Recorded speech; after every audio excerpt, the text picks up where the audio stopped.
Fer, ¿Cómo están? ¿Todo bien? ¿Qué hace Juan? bien, bien. Me parece que tenés la barba más larga, Fer. No, me afeité, ¿eh? Ah, mira, Tengo el pelo también un poco más tranquilo. Ahora voy a ver si paso por la peluquería. una barba vikinga. Sí. No, lo que pasa es que me la dejo crecer porque como me la emprolijo yo y tengo poca maña, no voy a la barbería, la dejo Mm. crecer y cuando está así medio loca me es más fácil cortarla parejo. Si Pero yo la tuviese... gastate un dinero, que hay unas barberías que te sirven, unos de Sí, rock. Te sirven sí, te unos de dan. rock. Ya, fui una sola vez y salí espantado porque mientras me cortaban el pelo y me ponían una toalla caliente en la barba, me sirvieron un whiskycito y vino una muchacha a preguntarme si me hacía las uñas. Fue demasiado para mí. La toalla caliente, ya no pude. No, abro las consideraciones acá, hablo las consideraciones de los estudiantes, sobre tus uñas. Sí, Ustedes, no. ustedes Las uñas no tanto, pero la toalla caliente me asusté porque, la verdad que con la toalla ahí me pudieron. ¿se acuerdan la versión del barbero de Sevilla que hacía Bugs Bunny con el cazador? Que le encajaba la toalla caliente y se le quedaba la cara pegada en la toalla. Tal cual, tal cual. Me sentí así. Incluso después me querían poner una cera en la barba para peinar, obviamente. Ahí yo ya me tuvieron que perseguir por la vereda, ¿no? Con la cera, no, no. Pero Y bueno, sí, ya es como para la clase de si voy a tener que trabajarlo sí. mucho eso. Bueno, ¿cómo andan, gente? ¿Qué tal? Bien, bien, acá andamos. O sea, obviamente atentos e inquietos por un día muy especial hoy, ¿no? Mm. Si no, miren, si no hubiese sido que ayer habíamos suspendido el sincrónico, les digo que, a ver, no sé, no encuentro la figura, no encuentro la metáfora, pero un día que fue una trituradora. Tengo el teléfono en estado de fusión, es decir, está a punto de fusión. Eh, están ¿cómo se llama? ¿Cómo fue que los rubriqué? Los, los inmundos, ¿no? Los inmundos, forajidos y traidores, a la cátedra Madariaga. Bueno, la novedad que Los hicimos. expulsados sería más que Sí, eso. no, no, no, no, no. A ver, Maxi, Alexis, y Leandro. ¿Qué maldad obtuvimos este año con Patricia? Estuvo ahí. Pusimos a tercero como auditorio de cuarto.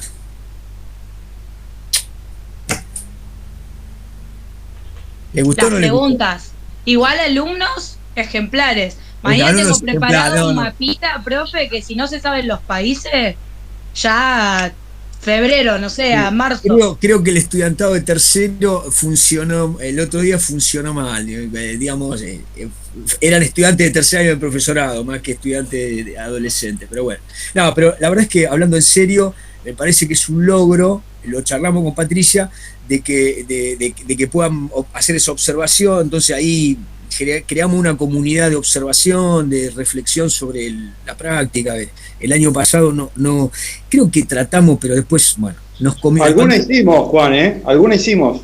Hicimos Juntos. alguna observación de cuarto nosotros, sí. ¿Sí? Fuimos Ah, mira, de público invitado. mira, había olvidado, Bueno, eh, Sí, bueno, en la última, en la última clase que tuvimos que dar, que estaban los chicos de cuarto, y ahí dábamos nosotros y daban ellos. tenés razón, tenés razón. Bueno, O dimos gente, nosotros y ellos, o uno y uno, una cosa así.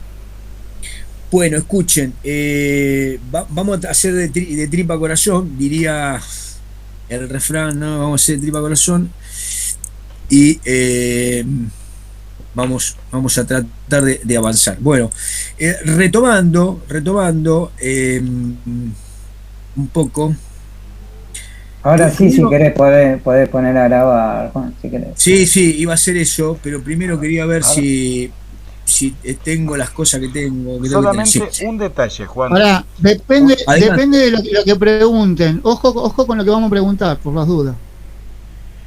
¿Cómo puede ser Sí. que cada vez que graba usted salgo con cara de tarado? ¿Me puede explicar si lo edita o cómo funciona el video? Ya me tapo la cara, no quiero aparecer. Siempre estoy...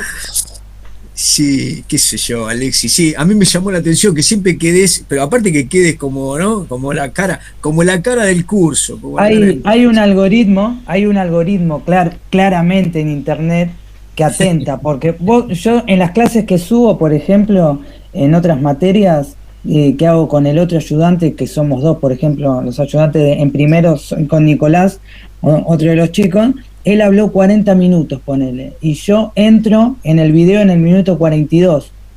En la vista previa de presentación del video estoy yo con cara totalmente desencajado, que entro en el minuto 42. Claramente hay un algoritmo que busca esas caras.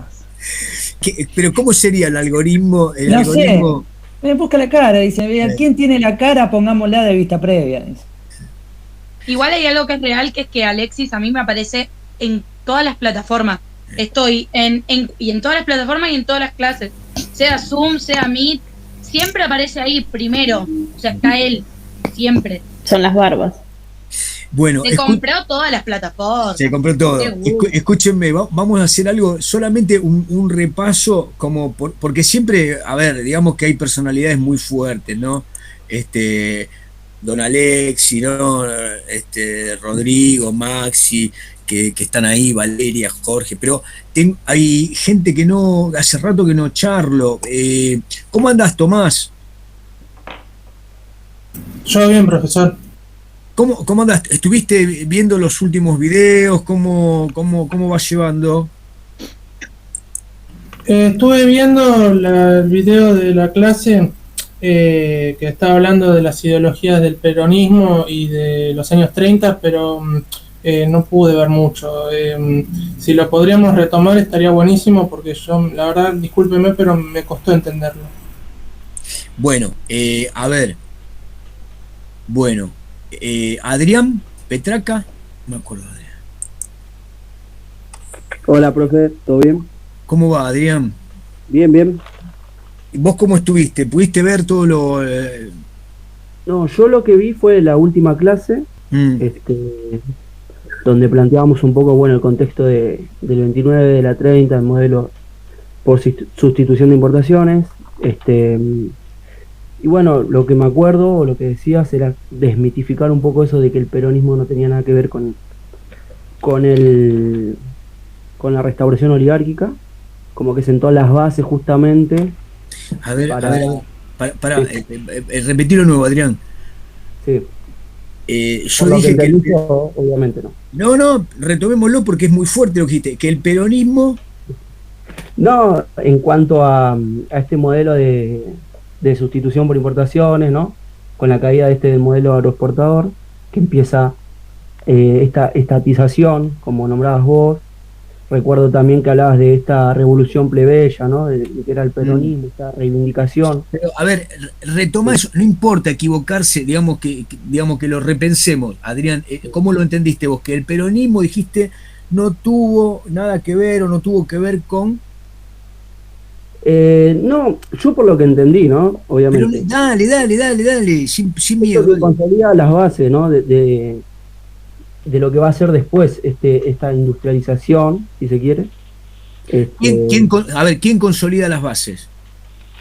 Espera, no recuerdo bien. No recuerdo.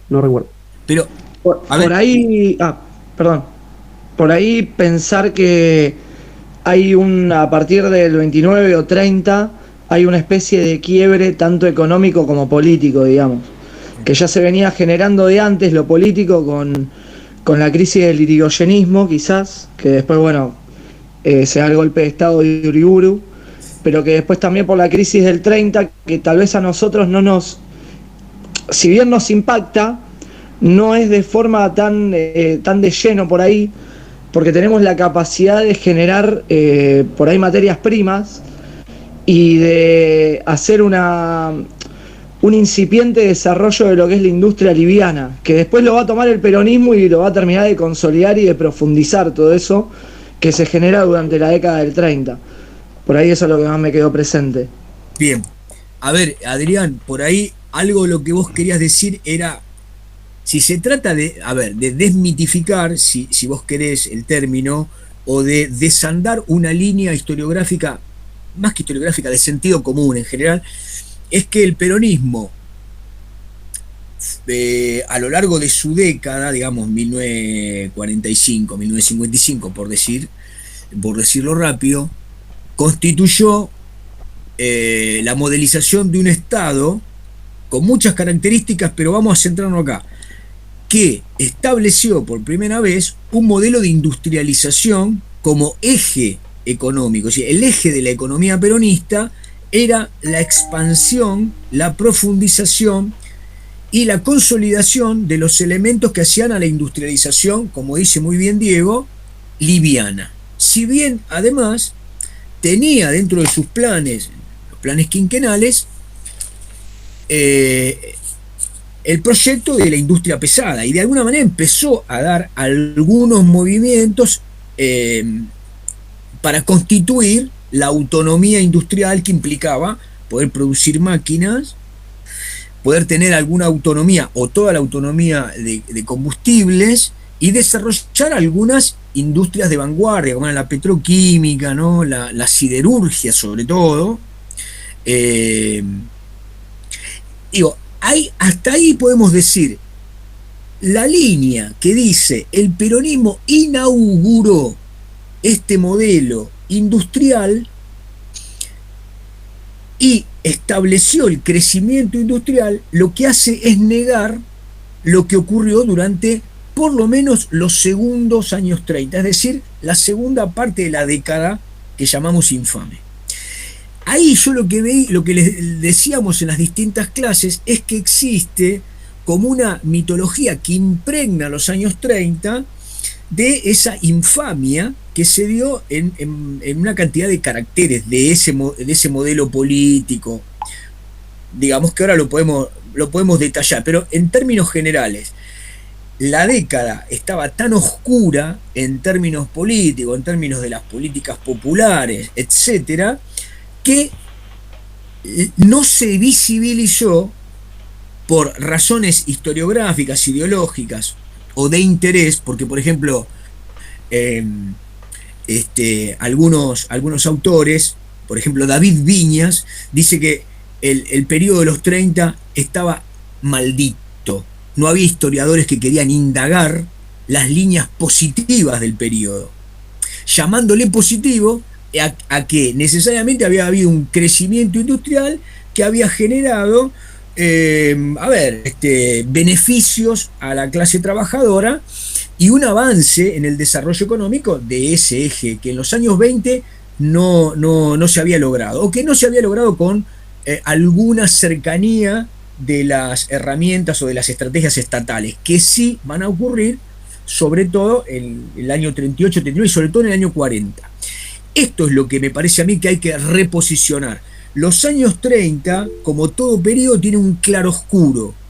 Es decir, ese claroscuro que implica la rúbrica de la restauración oligárquica y la década infame, no nos tiene que invisibilizar procesos que se dieron en la base, que son más estructurales. Por ejemplo, las migraciones internas, las conurbaciones y la industrialización de buena parte de, por ejemplo, Buenos Aires y sus alrededores, no sé, San Martín, Avellaneda, muchas regiones anexas a la capital, a la ciudad de Buenos Aires, crecieron en estos segundos años 30. Y las políticas del Estado tuvieron líneas de desarrollo que en algunos casos se acercaban al nacionalismo económico y en otros, para asumir la defensa de un mundo muy proteccionista y que tenía un triángulo comercial en donde teníamos a Gran Bretaña y a Estados Unidos, para protegerse de ese triángulo comercial,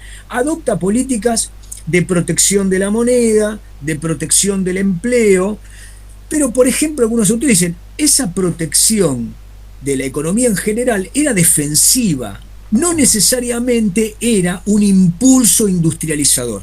No obstante todo esto, lo que ocurrió fue un gran crecimiento industrial en la rama liviana.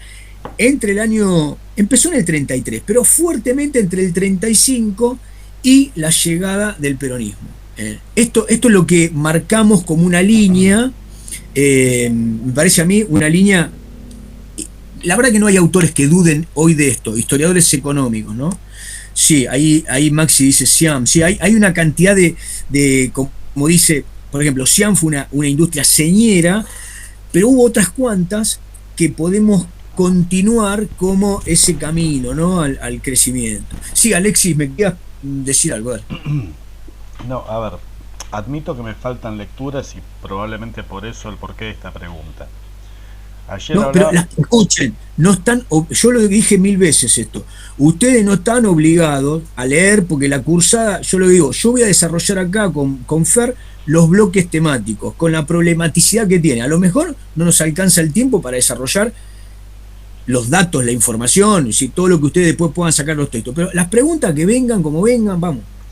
Ayer hablábamos con Jacu, justamente estábamos trabajando la crisis del 30 y las consecuencias, ¿no? Él mencionaba que la Argentina no fue uno de los países más golpeados y que a la vez de alguna manera pudo salir rápidamente de esa situación. También mencionó que en realidad países que quedaron más pegados con la crisis fueron justamente aquellos que no tenían producción agrícola, los que no tenían fuerte producción agrícola, lo cual me hizo pensar a mí que de algún modo, aunque hayan bajado nuestras exportaciones, debíamos seguir teniendo exportaciones. Porque hoy cuando escuchaba el video suyo, mejor yo hoy lo terminé de escuchar, lo había empezado el otro día, justamente como que me quedaba con la imagen de que había un fuerte retraimiento en la actividad agrícola y es como que se hubiese planchado, salvo para el consumo interno. Entonces me generó la duda lo que hablamos ayer con Jacu y lo que entendí del video suyo. ¿Me explico? No sé si... No, perfectamente. A ver, por esto que me preguntás vos, Alexis, está bueno esto de ustedes adopten la mecánica de mirar siempre las series económicas. La continuidad, ¿no? La Argentina tuvo una caída del PBI en el 28, empezó en el 28, pero digamos en el 29, en el 30, que digamos, creo que rondó la cifra del año 13, creo que fue un poquito superior. Supongamos que ronda el 15%. Es una caída brutal. Ahora, para que ustedes entiendan, esa caída del PBI implicó una merma de términos absolutos, ¿sí? Es un porcentaje, no es que se dejó de exportar. Hubo una merma en la exportación y hubo una caída en el consumo y hubo una caída en la inversión y hubo una caída obviamente en los puestos de empleo y hubo un paro. Todos esos coeficientes que aparecen como fundamentales en la historia económica los tuvimos. Lo que un poco decís vos en la historia mundial es verdad, digamos, las grandes caídas eran en Alemania, en los Estados Unidos, digamos, porque en general el impacto de la caída en la cadena de agregado de valor, sobre todo industrial, fue violenta y porque se caen los valores de la bolsa, quiebran los bancos, entonces ahí la caída es abrupta, para decirlo de algún modo. Esas sociedades industrializadas van a tardar unos cuantos años más que Argentina para recuperar parte de esa caída del PBI. Pero decís bien, hay una merma en la exportación, pero no es una merma que implique dejar de exportar. Si ustedes quieren, vamos, no lo tengo acá ahora en la pantalla, pero voy a construir la serie, la voy a buscar para que ustedes vean que una caída, para decirlo fácil, el año pasado tuvo una caída del 10 del PBI, del 10%. Bueno, estamos hablando de un 50% más de esa caída. Es un paro importante en la actividad económica, ¿no?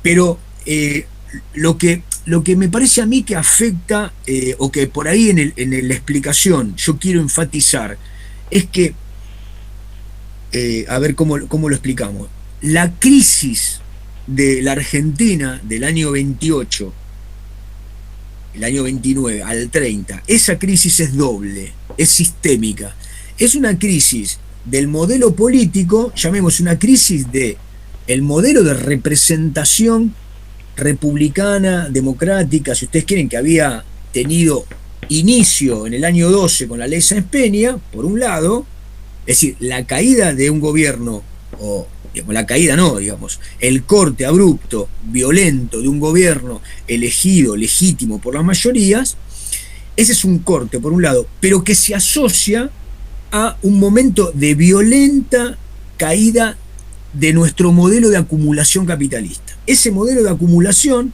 estaba centrado en un crecimiento hacia afuera. Ese crecimiento hacia afuera era que la movilidad y la dinámica del crecimiento estaba dado por crecimiento de las exportaciones año a año. Profe, entonces, sí. Justamente lo que decía los videos, que la economía de 30 a 43 es la pérdida del centro al mundo de la economía hacia afuera. Uh-huh. Se perdió ese flujo de la demanda hacia afuera. Bien. A ver, paremos un cachito ahí. A mí me parece que es muy importante para cualquier explicación de los años 30 entender esto que dice Gastón, que lo tratamos en la clase, me parece. Yo presenté, ¿se acuerdan? Esa división tripartita de la historia económica, es decir, 5 décadas de crecimiento hacia afuera, de 1930 a 1973, supongan, 75 para hacer un corte redondo, entre el 30 y el 75, la economía argentina tiene un crecimiento hacia adentro. Hay un desarrollo a la industrialización, un crecimiento del valor agregado, un crecimiento de la capacidad de compra del salario, hay un ascenso social y consecuentemente con estos elementos hay un aumento de la puja distributiva por la renta de capital y trabajo entre el empresariado que dirige la producción de bienes con agregado de valor y los sectores del trabajo sindicalizado que tienen mayor poder de negociación. Entonces ahí se da la famosa teoría de la puja distributiva, con lo cual la Argentina en ese periodo del 30 al 75 aparece nuevamente en los libros de economía, no ahora por un grado de dependencia, sino por los indicadores de inflación que crecen como una ruptura del acuerdo, del consenso de productividad, aumento salarial.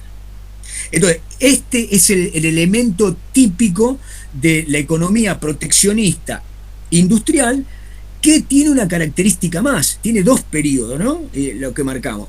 Tiene un periodo inicial, que podrían ser los 30, y el segundo periodo, digamos que aparece desde el 45 hasta el 75, con la finalización del cierre de la etapa que Maristela Svampa llama populismo imposible, digamos, con el cierre del gobierno de Isabel.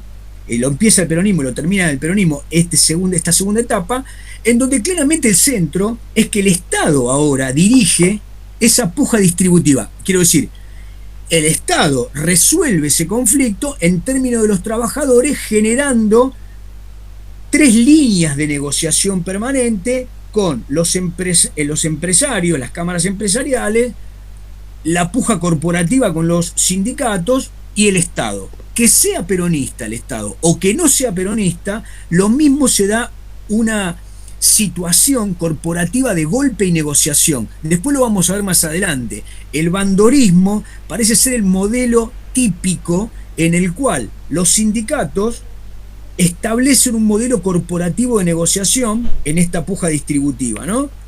Claramente el periodo de los fines de los 50, principios de los 60, que después lo vamos a ver. Pero bueno, volviendo al punto, lo que decía Gastón, entre el 30 y el 75, lo que hay que entender es que iniciamos una nueva etapa.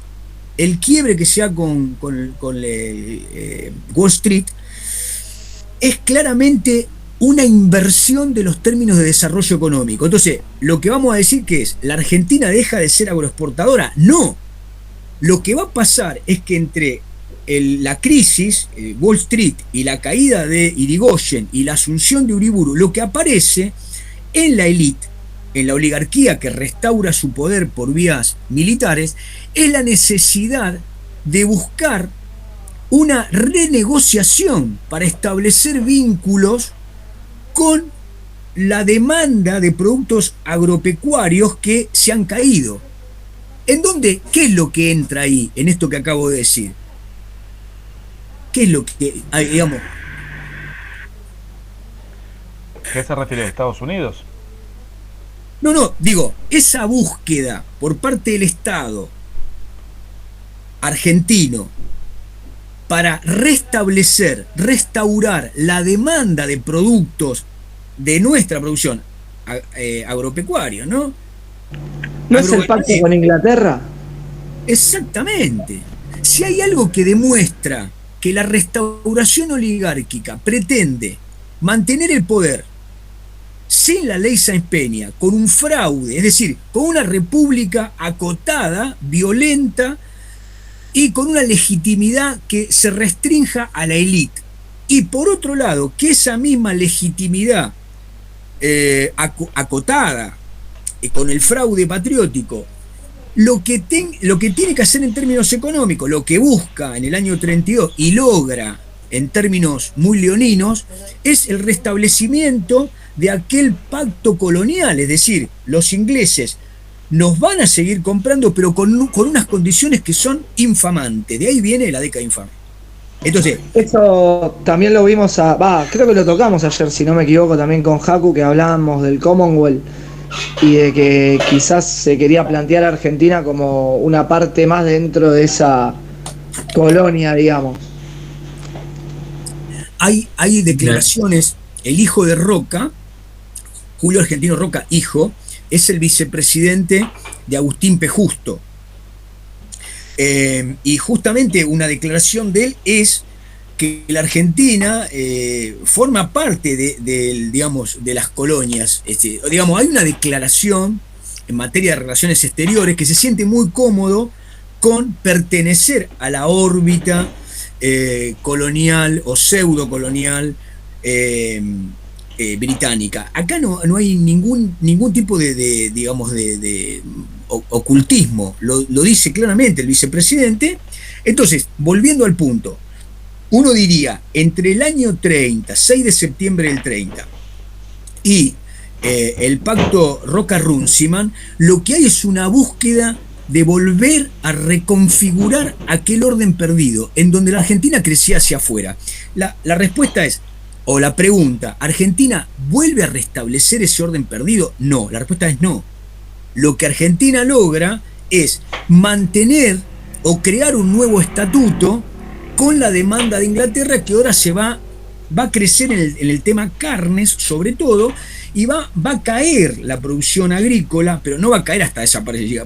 Baja la exportación, baja la demanda, pero las carnes mantienen con este esquema de reducción de impuestos, con una gran corrupción entre los frigoríficos, las empresas de transporte, la embajada británica. Todo eso da lugar en el año 35 a la denuncia de Lisandro de la Torre por el tema carnes, que un poco la muerte de Enzo Bordavere, que es el compañero de Lisandro de la Torre, viene un poco a cerrar en términos generales la denuncia y la evidencia de esta restauración oligárquica, de ese neocolonialismo con el tema de las carnes y, la anuencia de la élite comandada por Justo, de la sociedad rural, del ministro Dujó y de la embajada británica, y obviamente de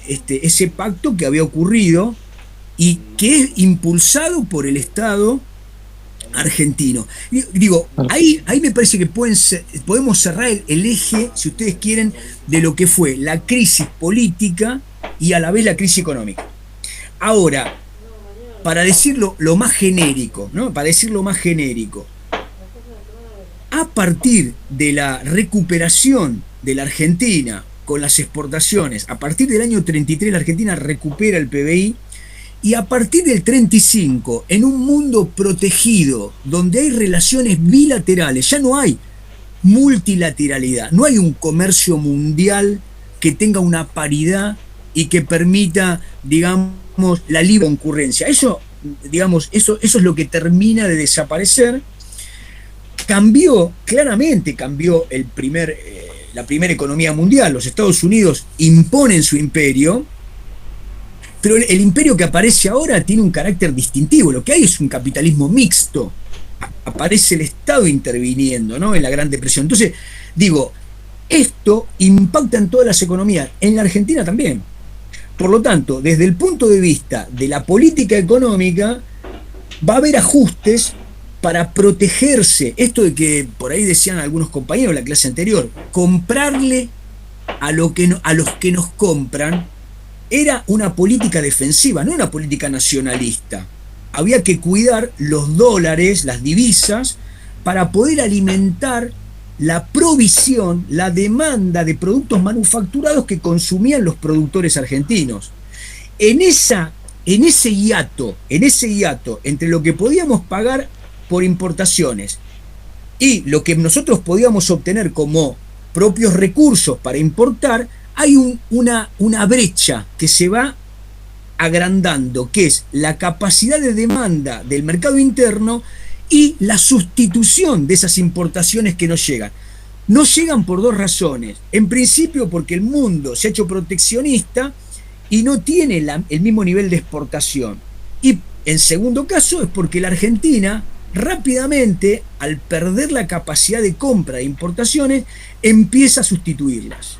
Entonces, en ese marco hay algunos autores que dicen el Estado empieza a tomar decisiones de carácter nacionalista o proteccionista, y otros autores que dicen en realidad el Estado lo que hace es dejar que eso acontezca. Después del 35 empieza a protegerlo.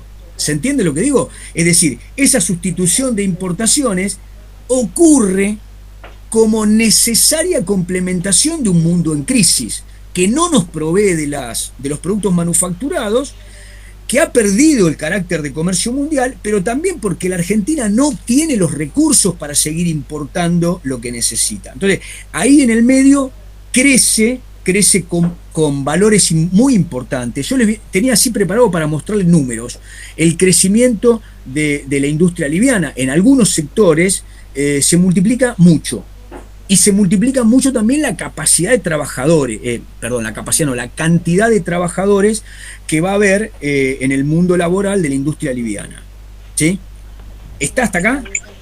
Perdón, Juan, ya que cortaste un cachito, me quedó tecleando. Por favor, adelante. Me quedó tecleando. A veces si uno se quiere poner, ¿no? Desde los textos varios que uno ya ha ido leyendo, siempre me queda tecleando ahí a lo lejos. No me acuerdo bien en qué texto lo leí, lo voy a buscar para saber claramente quién fue, ¿no? Pero si uno se dice, ¿no? Más o menos lo que me acuerdo, si uno se pusiese, ¿no? A la defensiva, a defender esto del pacto con los ingleses, también hay como un dejo, ¿no?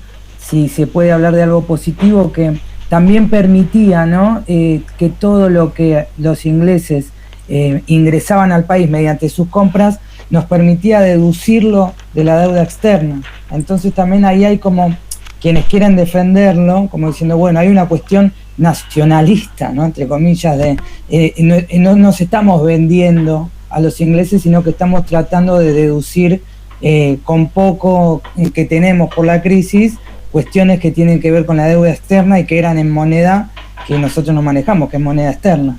Entonces, como poniéndose un poco en abogado defensor de ese pacto, ¿no? Quizás dentro de todos los puntos que se marcan siempre como negativos, hay algunos que todavía defienden esa cuestión, ¿no? De tratar de deducir y de reducir la deuda externa en tiempos de crisis. Sí, acuerdo. No les puedo, discúlpenme, no, les quiero, a ver si ahí puedo. Les quiero hacer una presentación, pero me gustaría que los que no nos pudieron seguir hasta acá, que no pudieron seguir esta problemática que es genérica, que me lo planteen, así después retomamos, porque se va complejizando un poco con el tema alianza de clases. Acá lo que tenemos que empezar a ver es, continuando, ¿se acuerdan la mirada de estructura de clase de Pucciarelli? Bueno, acá tenemos que ver ahora lo que nos plantea Murmich y Portantiero, en términos de qué pasó entre este periodo en el cual parece que los terratenientes, los exportadores de carne, la sociedad rural y la industrialización con trabajadores hizo una alianza. Entonces, esta estructura novedosa tiene una cantidad de discursos respecto de qué ¿quiénes fueron los que invirtieron en esta industrialización liviana? ¿Quiénes eran los dueños de los talleres, fábricas, etcétera? ¿Era inversión extranjera? ¿Era inversión extranjera con inversores locales que pertenecían a la élite? ¿Entienden? Ahí entramos en algo que presentamos la primera clase, respecto de que la Argentina no se da la lucha clásica entre una burguesía industrial frente a los terratenientes, que son, si ustedes quieren, agentes premodernos en términos capitalistas, ¿no? Premodernos. Acá tenemos una estructura,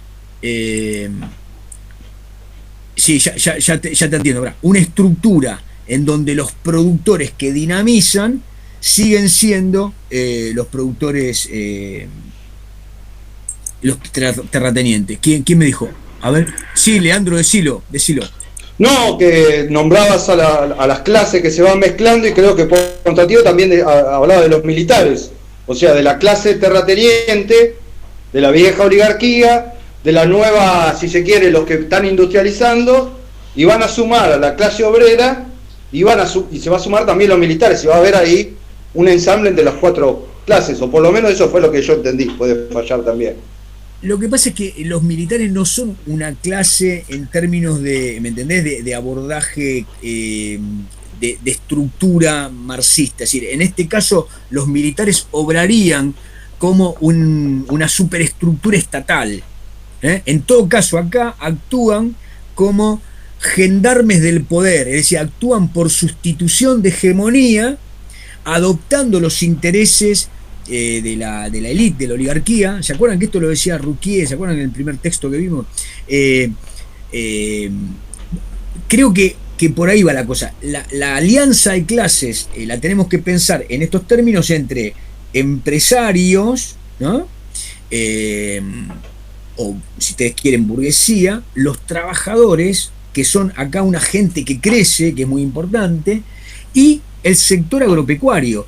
Pero en términos de la inversión, es decir, ¿quiénes son los que aportan el capital para la producción de los años 30? ¿Entienden lo que digo? Es decir, los trabajadores crecen, pero crecen en función de reproducción de una estructura productiva que no la determinan los trabajadores. Es decir, lo que tenemos es una formación capitalista anómala. Bien, esta estructura capitalista que sigue teniendo un poderoso sector exportador genera una cantidad de discursos historiográficos muy interesantes que lo vamos a aclarar con Murmis y Portantero. Pero Murmis y Portantero es una bibliografía, así como Pucciarelli, un poquito más sinuosa. Entonces, primero tenemos que tener claro esto que estamos diciendo ahora, que es muy general. Entonces, a ver, los que puedan aportar o los que tengan preguntas, sobre todo me interesan los que tengan preguntas. Profe. Sí. Para seguir un poquito el hilo, venimos de una caída de Irigoyen, venimos de los partidos políticos modernos o más contemporáneos, y venimos de un pacto Roca-Russima en donde Roca, el hijo del presidente, habla y como que está satisfecho o está orgulloso de haber sido una pseudo colonia con Gran Bretaña. Todos esos partidos políticos y todo ese movimiento que se venía formando de los sindicatos y demás, ¿no tiene ningún rechazo, ningún momento de rechazo a este accionar, o queda ajeno a esto? A ver, alguien que quiera responder o que se acuerde del aporte. Bueno, yo iba a preguntar algo en línea con eso, ¿no? De que la última vez hablábamos de que había un sector como más pequeño que pujaba como con la iglesia, el control social, y por otro lado como otro grupo, ¿no? Como que quería la proscripción de los grupos que venían a defender la ilegitimidad, ¿no? De la que hablaba recién el compañero. Y a mí tampoco me quedaba claro como el terreno político, porque por otro lado también hablamos de que el sector obrero empezaba a tener como una representación más política.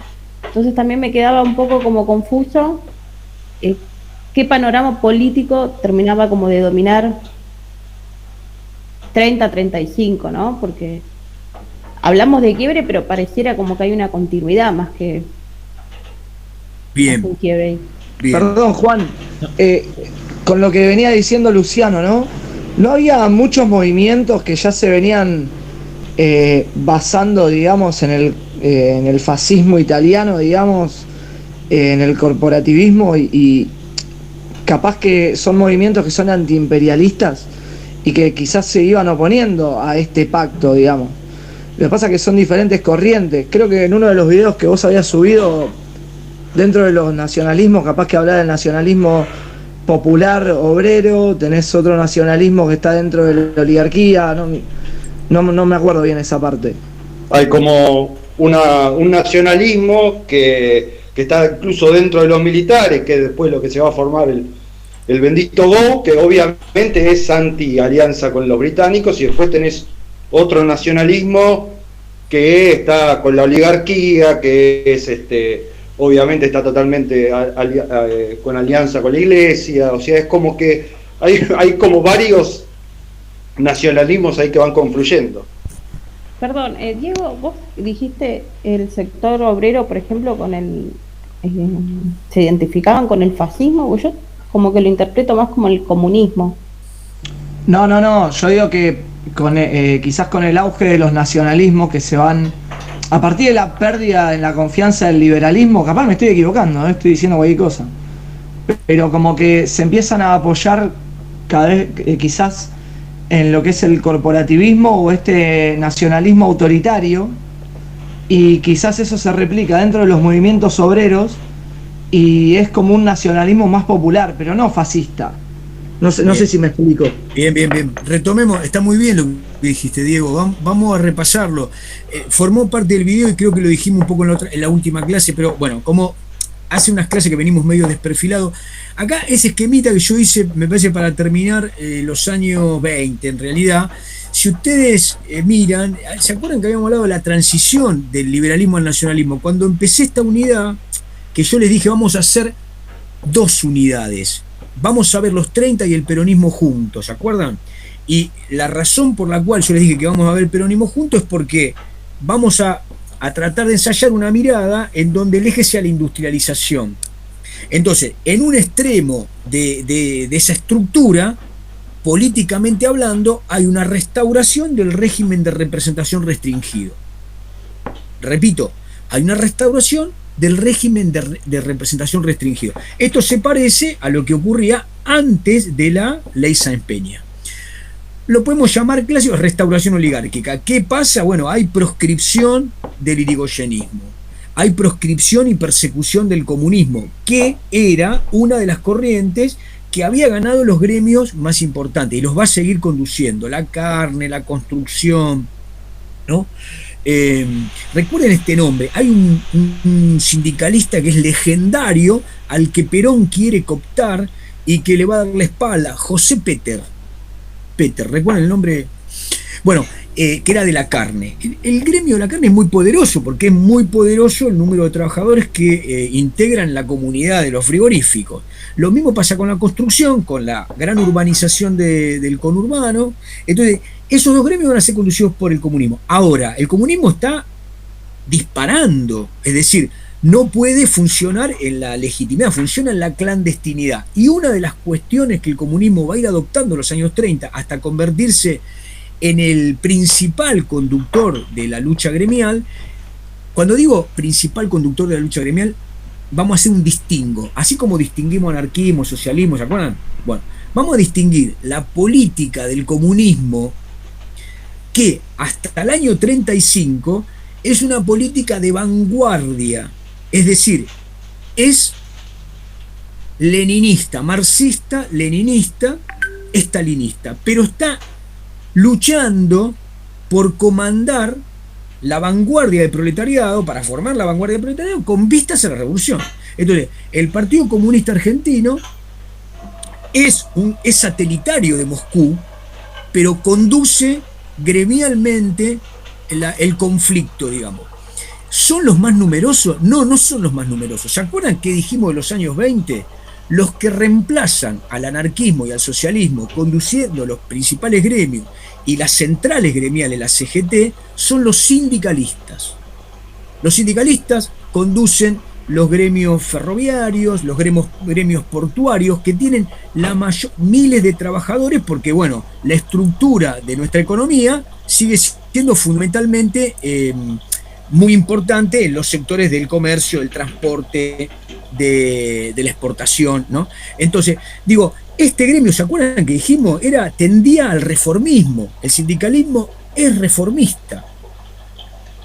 ¿Qué quiere decir? Digamos, ¿se acuerdan? Empezó con esta mirada, si ustedes quieren, medio marxista, pero finalmente claro, ¿se acuerdan que vimos el principio del sindicalismo, que tenía una cuota importante de ruptura, digamos, ¿no? Contrasistémica, pero con el paso de los años 20 se convierte en una dirección que se va a burocratizar. Bien, los gremios más combativos, el comunismo y después el trotskismo, llaman a los sindicalistas burócratas. Es decir, el burócrata es aquel que ocupa la secretaría de un gremio, la secretaría general, y tiende a la negociación con el Estado o con las cámaras empresariales. ¿Con qué objetivo? Con mejorar las condiciones de empleo, mejorar el salario, es decir, establecer convenios colectivos de trabajo, aumentar el salario, y en todo caso empiezan los logros de otro carácter que tienen que ver con el ascenso social. Por ejemplo, empiezan a luchar por las cajas de previsión, por legalizar las mutuales, es decir, empieza a haber cajas previsionales para algunos gremios y para otros no, así como empieza a haber la adopción por algunos gremios de servicios asociados a esa condición de trabajador. Por ejemplo, la salud, el ocio, la protección familiar. Bueno, todo esto comienza con el sindicalismo. Hay una línea muy interesante que la desarrollan Murmis y Portantiero. Escuchen, no se enojen conmigo los que son peronistas, yo solamente en este caso traslado la hipótesis, que a mí me parece muy, muy aguda. Mirá que te estamos grabando, Juan. Sí, está todo grabado. Yo hablo por vía de Murmis y Portantiero. Escuchen. Una línea historiográfica dice que Perón fue a buscar a los trabajadores. Esto es inobjetable. Lo que dicen Murmis y Portantiero es que estos sectores sindicalistas, en los años 30, pero sobre todo en los segundos años 30, cuando los gremios crecen mucho, por ejemplo, un gremio que creció mucho hasta convertirse en el más grande de todos, es el gremio textil. Y cerca del gremio textil aparecía el gremio metalmecánico. Estos gremios, después va a ser la UOM, ¿no? Estos gremios vienen pensando que necesariamente, además de su negociación con el Estado, con las cámaras empresariales, con su fortaleza para negociar, tienen que tener participación política. Lo que dicen Murmis y Portantiero es, ojo, Perón salió a buscar a los trabajadores, pero había muchos gremialistas que estaban esperando la oportunidad de que hubiese un llamado de la política o una oportunidad de la política para sumarse. Hay uno, escuchen, graben este nombre, José Domenech, era un gran gremialista ferroviario, que alrededor de él mueve a otras voluntades a fines de los años 30, a principios de los años 40, tendientes a convertir al sindicalismo, que repito, era un gremio reformista, quería que el Estado convalidara los logros de los trabajadores en términos salariales, convenios colectivos de trabajo, etcétera, etcétera, y tener participación ahora en la conducción estatal. Así que lo que dicen Murmis y Portantiero es, el peronismo viene también a cerrar, por vía de la representación sindical, un proceso que había comenzado antes de Perón y que no había sido debidamente investigado. Juan Carlos Torre, en El origen del peronismo, dice algo parecido, ¿no? Bueno, cierro esto que había abierto por acá, vuelvo a la línea que estaba diciendo antes. Entonces, lo que me pedían, la respuesta acerca de qué pasó con qué pasó con los trabajadores y su conducción. Se opusieron, pero los comunistas fueron perseguidos, digamos, ¿no? Fueron encarcelados, torturados en el periodo en los primeros 30 sobre todo, y van a tener luchas gremiales, huelgas legendarias. Los comunistas conducen huelgas legendarias. En el año 35, semanas de huelga, creo que son más de un mes, de los trabajadores de la construcción. ¿Qué logra el comunismo en este periodo? Escuchen, que hasta ahora no se había logrado. El comunismo logra construir la comunidad de trabajadores. La comunidad. Ustedes se acuerdan que hablábamos de los anarquistas y de los socialistas que fundaban la casa anarquista, la casa socialista, leían, trataban de generar una cultura de esa ideología. Bueno, pero acá los comunistas hacen que la militancia sea integral.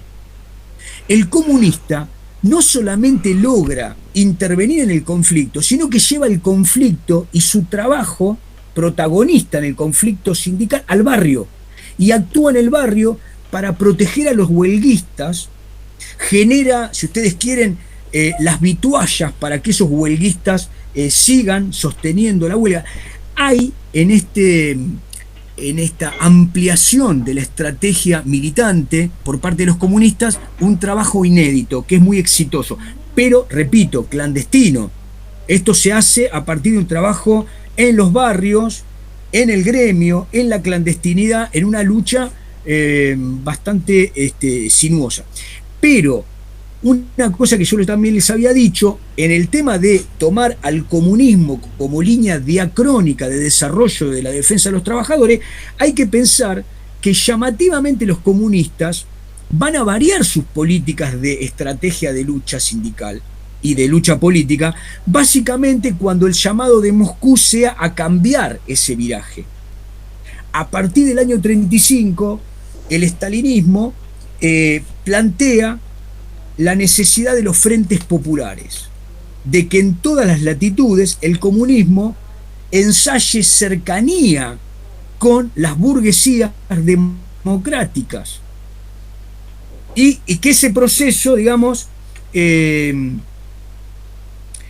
obviamente establece un cambio de lógica que lo que hace es romper un poco esto que yo les hablaba antes, esta lógica de homogeneidad militante, de vanguardia en la lucha, va a tener muchos resquebrajamientos a partir de este cambio de política de Moscú, que la conducción, obviamente Codovilla, ¿no?, acepta.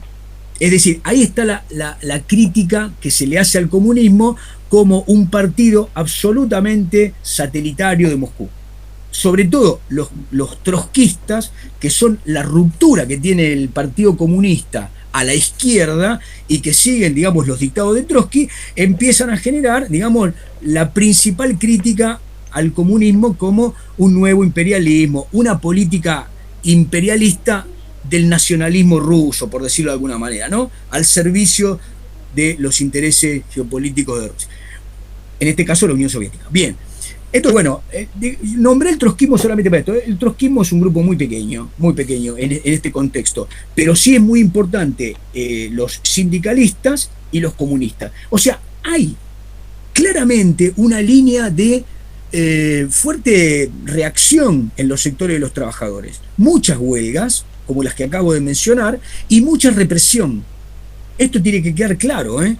Ahora, por otras vías, el ascenso en la industrialización, la mejora salarial, también lo que hace es demostrar que la sociedad está cambiando en muchos sentidos. Y uno de los sentidos más importantes que nos acerca también a la idea de cercanía al peronismo es pensar que en este periodo de restauración del régimen de representación restringido, ¿no?, hay nuevas relaciones entre los sectores de poder y el Estado. Estas nuevas relaciones entre los sectores de poder y el Estado, bueno, estos nuevos sectores son estos empresarios metalmecánicos, textiles, nuevas empresas que se instalan e invierten, muchas estadounidenses, muchas terminales automotrices. Hay una nueva élite del mercado interno que empieza a presionar, y los nuevos sectores de poder claramente también son los sindicatos reformistas, los sindicalistas, ¿no? A ver, como primera etapa de esto que estoy diciendo, ¿qué podemos dejar como señal, como rúbrica? En este periodo, el Estado de los 30, a partir del año 33 en adelante, sobre todo con Agustín P. Justo y con Ortiz. Recuerden, primer periodo, menos de 2 años, Uriburu y Santa Marina, ¿no? Uriburu, dictador, llama elecciones, pierde las elecciones con el radicalismo, anula las elecciones, pero pierde claramente la posibilidad de ser el referente a convertirse. Uriburu quiere convertirse en un jefe plebiscitario de la derecha, ¿no? Bien, entonces el segundo jefe, que es el jefe del Ejército Real, Agustín P. Justo, un hombre muy lúcido políticamente hablando, quiero decir, un estratega muy, muy lúcido, lo que hace es generar la famosa concordancia.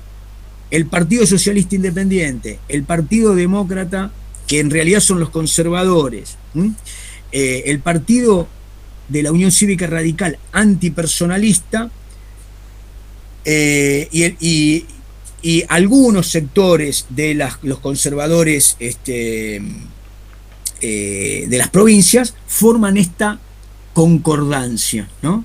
Los radicales irigoyenistas le llamaban contubernio. Contubernio quiere decir unión venenosa, ¿no? Bien, entonces, ese segundo periodo de Agustín P. Justo dura los 6 años, del 32, de febrero del 32 a febrero del 38. Este es el periodo en donde se da el Roca-Runciman al principio, la salida de la crisis económica y el crecimiento al final y el comienzo de las políticas de lo que le ibas a decir. ¿Cómo podemos rubricar este periodo? Bueno, vamos en camino de un Estado interventor. Lo que sucede en estos años 30 es que aparece un Estado interventor. ¿Qué significa esto? Bien, que el Estado en materia económica, en materia de fiscalidad, en materia financiera, tiene que en materia productiva, tiene que establecer un leve dirigismo. Es decir, el Estado por primera vez, mandado por liberales conservadores, entiende que tiene que dictar normas, límites a la producción, a los precios. Por ejemplo, empiezan a generar algo que nunca estuvo en la mirada de los liberales, que era producto de la necesidad de mantener precios para los productos que no tenían mercado. Es decir, cuando no hay mercado para un producto y hay un producto que crece, lo que hace es el precio se desbarranca. Entonces, para tener precios sostén, se crean juntas reguladoras. Las juntas reguladoras del tabaco, del arroz, del algodón, de los cereales, todas esas juntas reguladoras son una anticipación de lo que va a ser después la política del peronismo con el programa de establecer, planificar un modelo fiscal para la producción. Es muy importante sostener el precio de lo que exportamos por 2 vías, porque en principio implica un coste de la canasta de los trabajadores y en segunda medida es en parte las divisas que recibimos para poder seguir importando. Entonces, esas medidas que después se van a ampliar con la creación del Banco Central, que lo que trata de establecer es una bifurcación, una dualidad de la moneda, una paridad para exportar y otra paridad para establecer y sostener el valor de compra de los salarios. Entonces, esto que parece una política claramente heterodoxa, que lo es, se hace por necesidad y se hace desde un Estado interventor. Por primera vez, este Estado interviene en la economía, generando normas de un carácter que uno diría pertenecen a la órbita del nacionalismo económico. Lo hace por necesidad. Bien, lo que yo había dicho en la clase anterior es que este periodo de Estado interventor que llega hasta la llegada de Perón al poder, digamos, hasta el año 45, tiene una segunda etapa política que es el golpe del 43, perdonen que me fui de marco. Termina el periodo de Agustín P. Justo en el 38 y entonces es elegido Roberto Marcelino Ortiz, un radical antipersonalista que es elegido, igual que Agustín P. Justo, con fraude. El fraude acá tiene una violencia visual,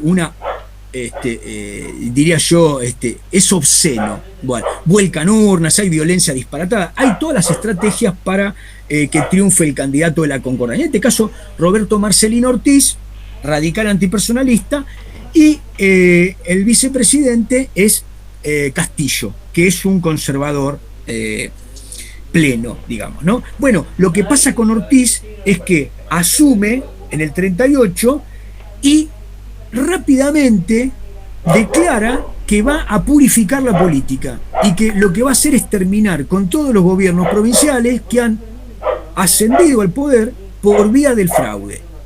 Entonces empieza a tener una política que todos los historiadores declaran como restauradora de un republicanismo, digamos, ¿no? En términos de lo que era la década infame. Bien, lo que pasa es que el tipo se enferma, era diabético y rápidamente tiene una ceguera y finalmente fallece. Así que primero pide licencia y el segundo periodo del mandato más extenso lo lleva a cabo Castillo, pero no en cualquier momento. Lo que pasa es que estalló la Segunda Guerra Mundial y esto va a cambiar radicalmente la órbita de la política exterior argentina. Las fuerzas militares tenían ya desde el periodo radical una politización importante. Acuérdense, ¿se acuerdan de Ruquier, no? ¿Se acuerdan de Ruquier cuando hablamos del pretorianismo? Bueno, el pretorianismo arranca, según Ruquier y según Potash, con el radicalismo.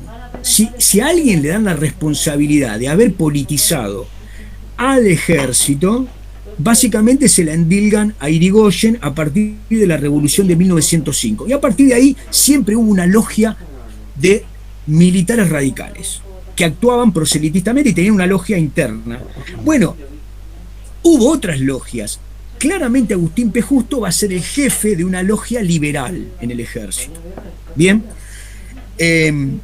Bueno, pero al calor de los segundos años 20, como dijo por ahí un compañero, no me acuerdo quién, pero muy bien, los sectores, ¿se acuerdan cuando hablamos de los sectores del nacionalismo, del patriciado, se unen a la prédica de la defensa de la patria y esa transición del liberalismo al nacionalismo tiene un fuerte impacto en el ejército, tiene fuerte impacto en sectores del patriciado y se genera, digamos, un nacionalismo. Ustedes se acordarán de la Liga Patriótica. Bueno, la Liga Patriótica va a tener una continuidad y vamos a tener a lo largo de todas estas décadas legiones, la Legión Cívica, la Liga Republicana, que son especies de grupos paramilitares que continúan la prédica de la Liga Patriótica, pero lo hacen ya más sistemáticamente.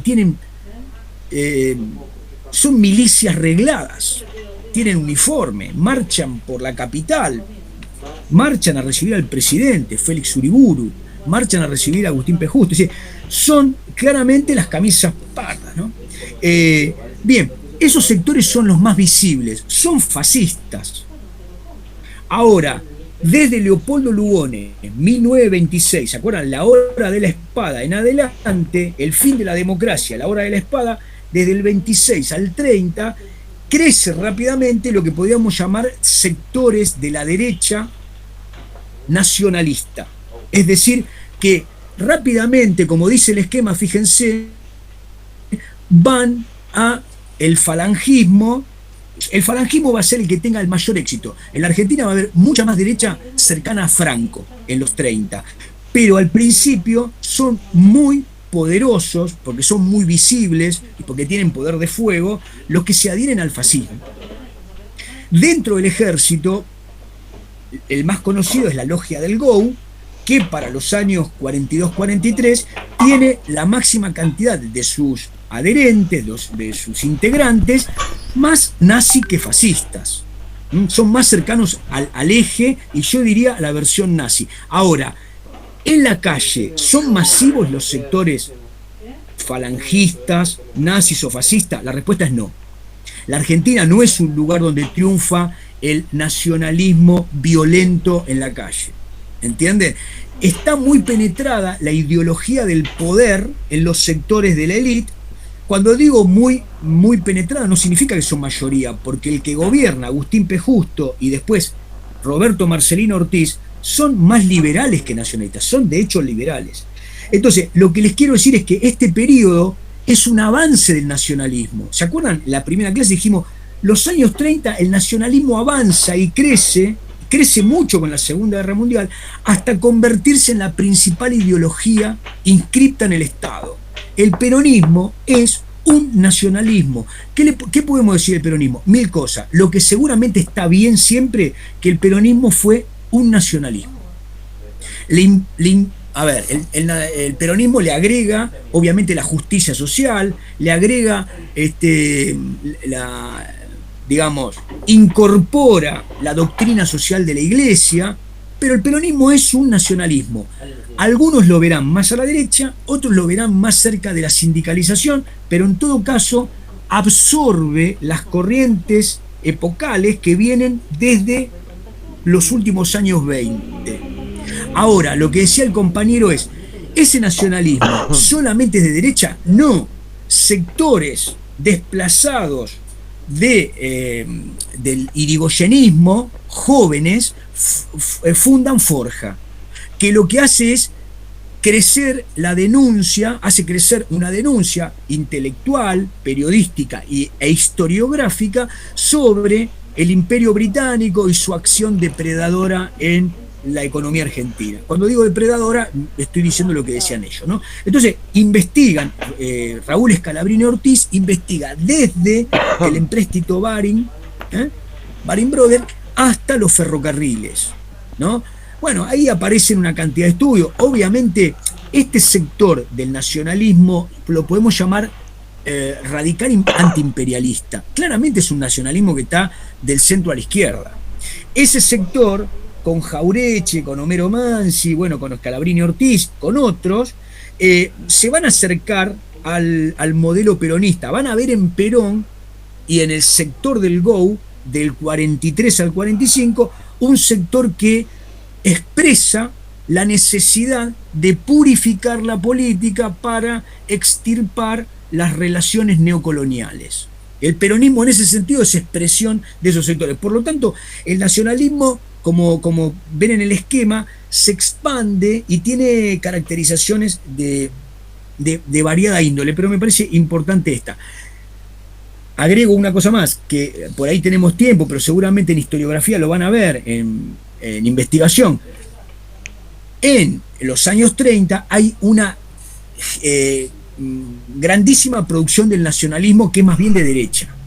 Ernesto Palacio, Ibarguren, Ramón Dol, los hermanos Irasusta, todos ellos tienen una gran cantidad de producción historiográfica donde reponen a Juan Manuel de Rosas como el ideal de gobierno anticolonialista, antibritánico, autoritario, es decir, el caudillo natural que se acerca a la mirada de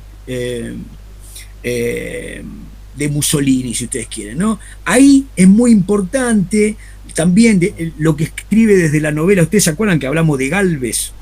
Gálvez también tiene mucha literatura y escribe también dos biografías, una de Irigoyen y una de Rosas, tratando de hermanar ambas figuras, ¿no? Hay otros autores que ensalzan otras figuras, pero Rosas es la figura repuesta por el nacionalismo de derecha. Claramente, este nacionalismo se acerca a Perón. Por ejemplo, Federico Ibarguren, que fue uno de ellos, es el vocero de Uriburu en los años 30. Junto con los hermanos Irasusta, quieren acercarse a la política, digamos, tomar cuerpo, tomar el poder. Perón lo saca corriendo. O sea, Perón entiende que son claramente disruptivos, que ese discurso es disparatado para lo que por lo menos pretende Perón. De cualquier manera, la mayoría de estos historiadores de derecha ven en Perón un líder aceptable al principio, Pero cuando Perón empieza claramente a tener una política social y estar emparentado con los sindicatos, rápidamente la mayoría de ellos dicen que es un demagogo. Hasta ahí son los límites de esta historiografía de derecha y la figura de Perón, ¿no? Van a ser otros los que después, de alguna manera, lo tomen a Perón desde un lugar de reivindicación historiográfica, pero van a ser los historiadores de izquierda, nacionalistas de izquierda. Bien, me fui por la rama, ¿no? Bueno, quiero redondear con esto, que ya lo habíamos dicho en otra clase. La segunda parte de esta unidad, que la junté, es pensar al peronismo como la consolidación de la industrialización liviana de la que venimos hablando, la inclusión del movimiento migratorio interno, la consolidación de la conurbación como espacio popular defendido por el Estado, planes de vivienda, ¿entienden? Medios de transporte, incorporación de servicios a los sectores más periféricos, eso es el peronismo.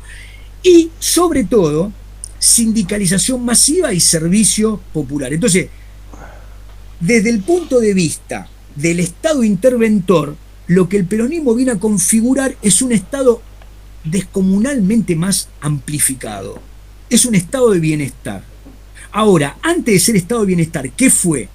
Fue un Estado planificador, fue un Estado que supuso la industrialización como política económica fundamental, y fue un Estado dirigista. El peronismo no solamente es interventor, sino que el peronismo va a ser claramente un Estado, en términos económicos, lo más estatalista o estatalizado que tuvimos desde el punto de vista de la planificación económica. Es decir, planes quinquenales, direccionamiento de las políticas públicas, creación de un sistema de toma de excedente de la producción primaria mediante el IAPI, absorbe recursos que los vuelca a un proceso de crédito blando para la industria liviana.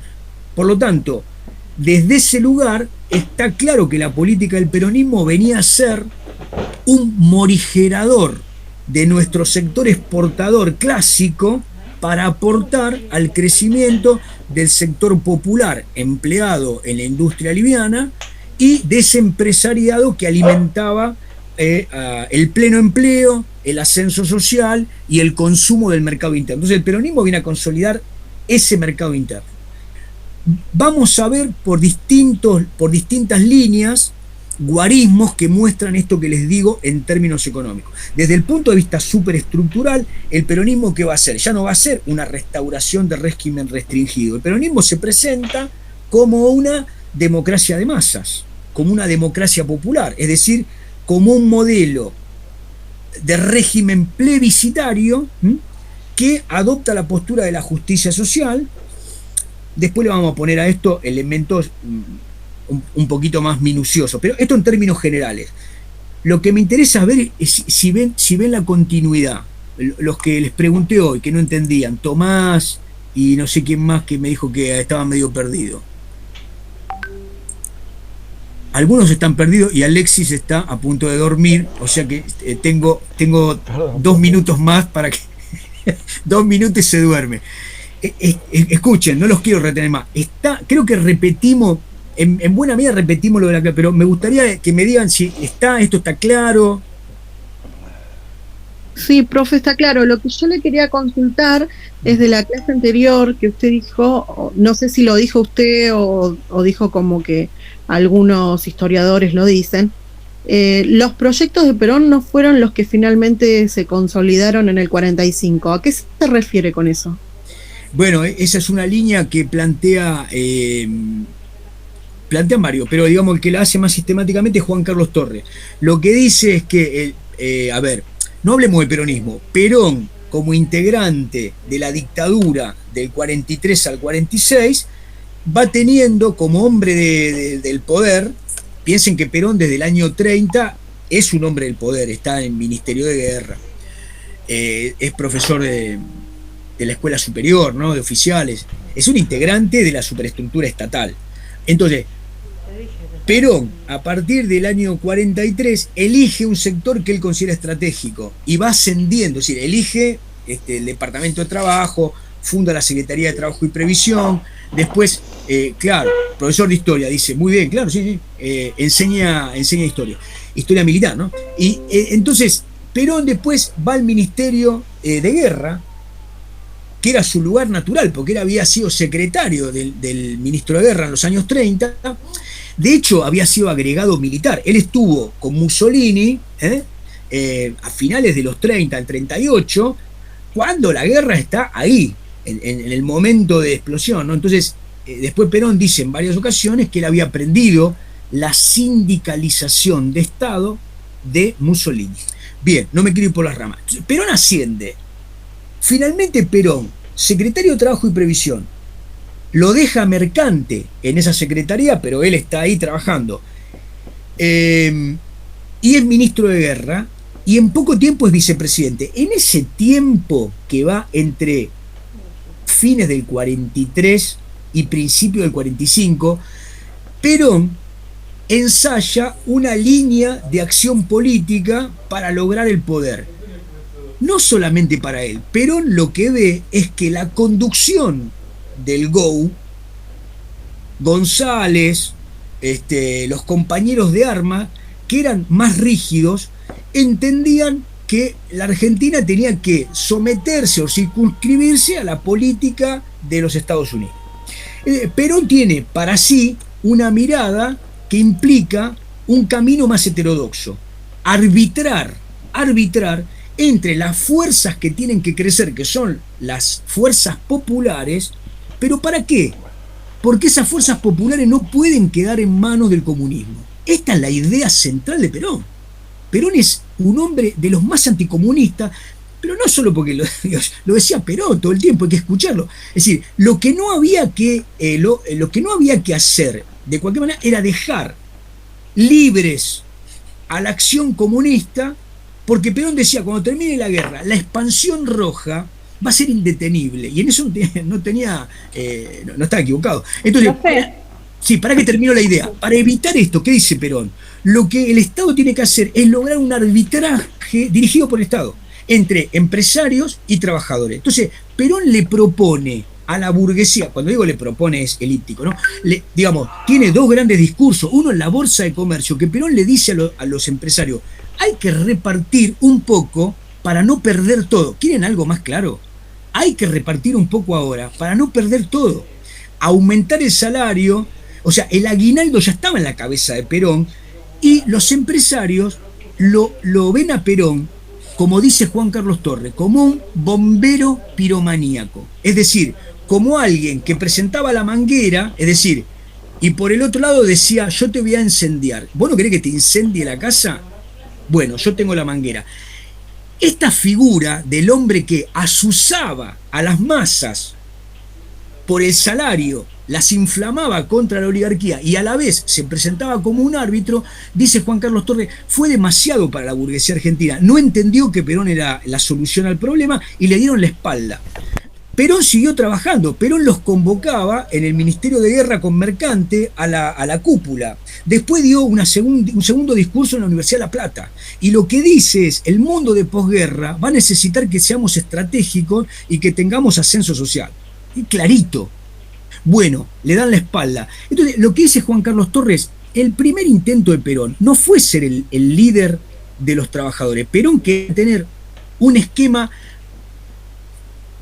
más integrador, más cercano al manejo de la burguesía y de los trabajadores. Bueno, ¿qué fue lo que pasó? Ante la ausencia o la salida de los empresarios, Perón quedó libre para ser abrazado por quién.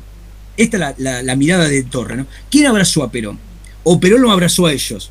¿Quién rescató a quién? Entonces, la respuesta a esa pregunta es, los trabajadores los rescatan a Perón y le demuestran a Ábalos, le demuestran a Farrell y le demuestran a la Suprema Corte de Justicia que, bueno, Perón era elegido. ¿Quién lo eligió? El 17 de octubre las masas marcharon y los sindicatos eligieron a Perón como el hombre. Entonces, lo que dice un poco Juan Carlos Torres, el hipótesis de poder de Perón no era la que resultó. Perón nunca quiso quedar como única contraprestación de los trabajadores. A partir de ahí, Torres dice, la unión de los trabajadores y Perón es como el abrazo del oso, porque Perón no va a poder salir de ese abrazo. Cada vez que Perón necesita ajustar la economía, los trabajadores no van a aceptar esa regla, porque el pacto inicial fue que Perón era un dador, Perón daba beneficios. Es muy interesante. Bueno, eso es no sé si se entiende la respuesta, ¿no? Sí, Valeria, decime. Sí, gracias. No, creo que lo respondiste, como que antes habías dicho algo que me había quedado ahí en la cabeza, que si el peronismo no, si Perón elige a los gremios o los gremios lo eligen a él, pero bueno, lo acabas de Bueno, igual, escuchen, esto es una hipótesis, vamos a leer, digamos, hay mucho para correr, hay mucho escrito sobre esto, bueno, esta es la línea que yo les presento. Bueno, gente, no sé si quieren agregar algo, si no, 21:58. Perdón a los demás que están cansados, perdónale, pero me queda ahí una pregunta. Pero no es que hay una burguesía que lo apoya o surge después. O sea, es un interesante debate ese, sí. Mirá, ok. Pero pará, que te lo confundo. Hay una línea historiográfica que comienza con Murmis y Portantiero que dice lo siguiente: la famosa burguesía nacional es más bien producto de que Perón la crea. Porque la industrialización liviana fue la diversificación del capital agropecuario exportador. Es decir, lo mismo que tenían los mismos terratenientes, una partecita la diversificaron en producción y en agregado de valor. ¿Me siguen? Y también se aliaron con los capitales extranjeros. Esto dice muy importante.